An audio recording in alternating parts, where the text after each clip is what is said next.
Alright everybody, I just got back from Mexico and look what I saw sitting on the front porch for me. Pretty cool. Let's see what it looks like. First things first, got a little K&N sticker. Pretty cool. Not putting that on my motorcycle ever. And here's all of our shit. So here's the bolts that they came with. Look, the little breathers down there. Excellent. It's just diabolical.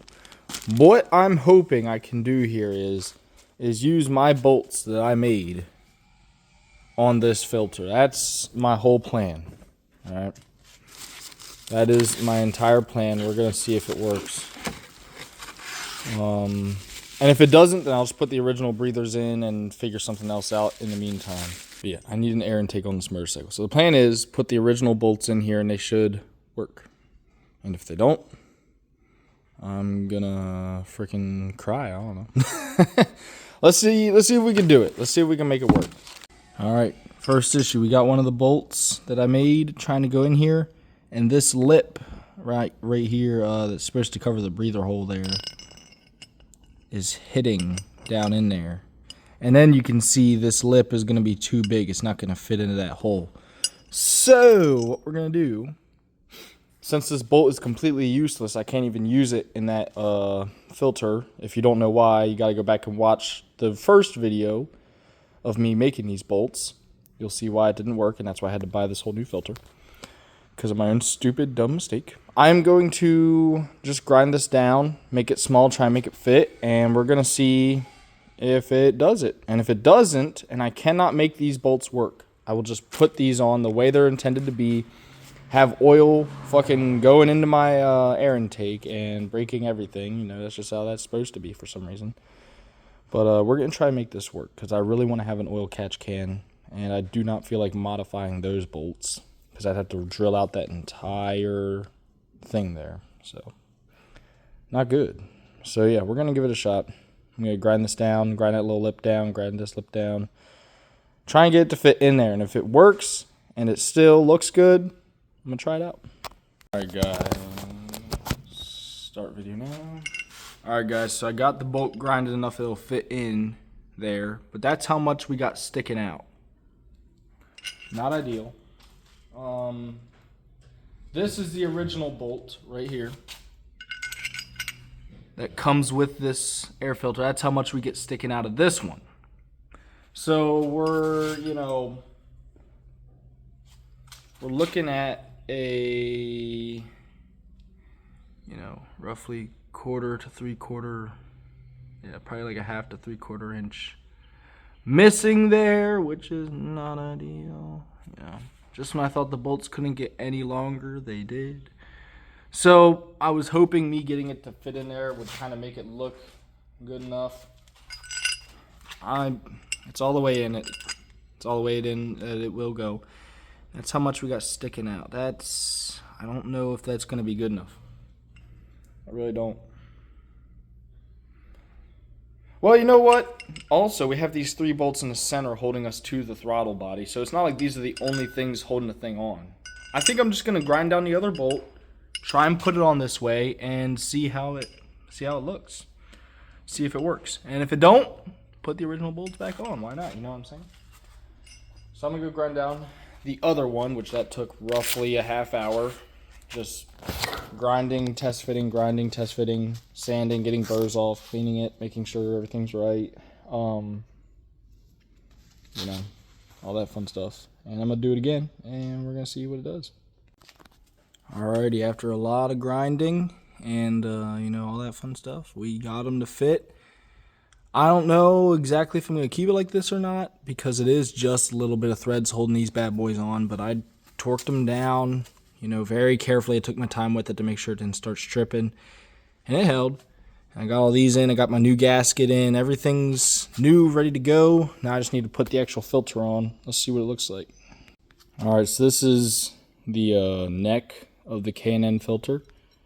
I just want to say I worked in a metal fab shop that built stuff like this for 2 years, and then I moved to the shop that I'm working at now, which builds ambulances and taxis in New York that have wheelchair lifts. That's what I build. But before that job, I used to build like random stuff like this out of aluminum. This is aluminum. And I also used to do powder coating. This is powder coated chrome. This is not real chrome. And look, you can see all the grinder marks. Look at all the grinder marks. You can see all that in that chrome. It's actually horrible. Look at these like blobby spots. It's not good. You can see like they grinded it and didn't even like sand it down. In my shop, we were supposed to grind it and then sand it so you don't see the grinder marks. They did not even sand it. They just grinded it, powder coated over it with this powder coat chrome shit. And it kind of looks like dog shit. I can't lie. I'm a little bit upset. This is horrible. Now, I did see in reviews, some people were saying like, oh, the chrome looks like piss poor quality. And I was like, what the fuck? I just need an intake that'll work on my bike, which is still the motive here. I want an intake that will work on my bike. But K&N, I thought they were like a good brand. Like, this is just, they didn't even sand it. They just grinded it. There's all these grinder marks in it. And then they just powder coated over it. And you can see every grind mark. It just looks like shit. It really does. And then here's how you really know it's powder coat. Look at that. That's where they hung it. They didn't even sand that down. You can see all the powder coat on the inside that bleeped on the inside there. That is chrome powder. I've powdered with this type of powder coat before. That's just piss poor quality in my book. I mean, I worked in a metal shop that makes stuff like this. This is half-assed quality here. I mean, the weld isn't even like superb. For something that's supposed to look good on the side of a Harley Davidson, you think they would try a little bit harder, right? You spend 200, I think I spent $230 on this. Dog shit. It's actually it's pissing me off. It's pissing me off. I'm still going to put it on the motorcycle, but man, let me know what y'all think about that. That's kind of piss poor quality in my book. So right here, you can really see the difference. I mean, so now you can really see the difference. I have it on. This probably is real chrome. And then look at this. It has like a bluish tint to it. That is that powder coat chrome shit. It's not real. It's not real chrome. And then here's like a little drip mark from when they powder coated it and it melted. It's just not good quality for something that's supposed to be on the side of a Harley. I just feel like, if you're making freaking custom parts, it should be right. That's just, I don't like that. I didn't even get it wrenched down yet. I just put that on, noticed the color difference, and I was like, yep, that's that powder coat shit. It's just, I have it. I've used it on some of the things I've made around here at my old shop. I'd bring stuff in, they'd let me powder coat it real quick, and I'd get it done. This is not ideal, though, for a motorcycle part I paid money for. If you're going to, say that it's chrome, make it chrome. Don't false advertise it and make it this powder coat bullshit that you can see all the grinder marks. I mean, I can see everything. It just looks like it's all dented up. It's just bad. It's just bad. Take this video as a little thing for you to look at it and go, okay, there's reviews saying that the chrome's piss poor quality. And now I have a video showing me exactly why it's piss poor quality, because the man in the video has worked with that exact type of powder coat chrome, which is not real chrome. Just take that as a thing as you will. Just take it as you will, because if you actually want to buy it because you don't care about that, that's fine. But to me, I was really hoping it would look like this. Or like this. Like you see, like that's, I know that's not even real chrome, but they did a better job on that than that. Like that just looks like dog shit. That's horrible. That's that powder coat chrome for you. All right, last final touches. Got the filter on, got the catch can on. I kind of just ran this one behind back there. And I might want to shorten those lines actually, because they're kind of a little long. But either way, I might zip tie them up somewhere and make them look better.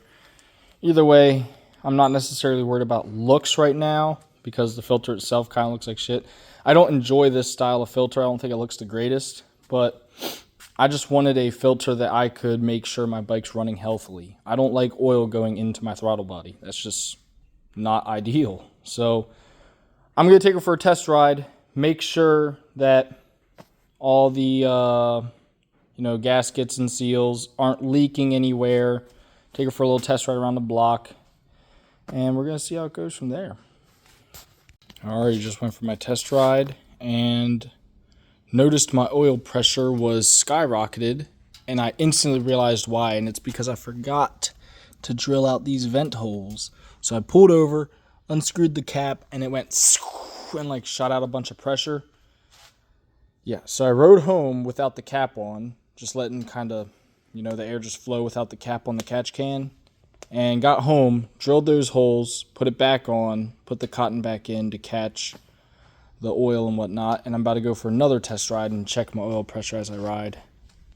Ooh, that is dirty. Yikes. But yeah, I'm going to go for another test ride now and double check. Just remember, if your catch can doesn't have vent holes, make sure to put vent holes in there.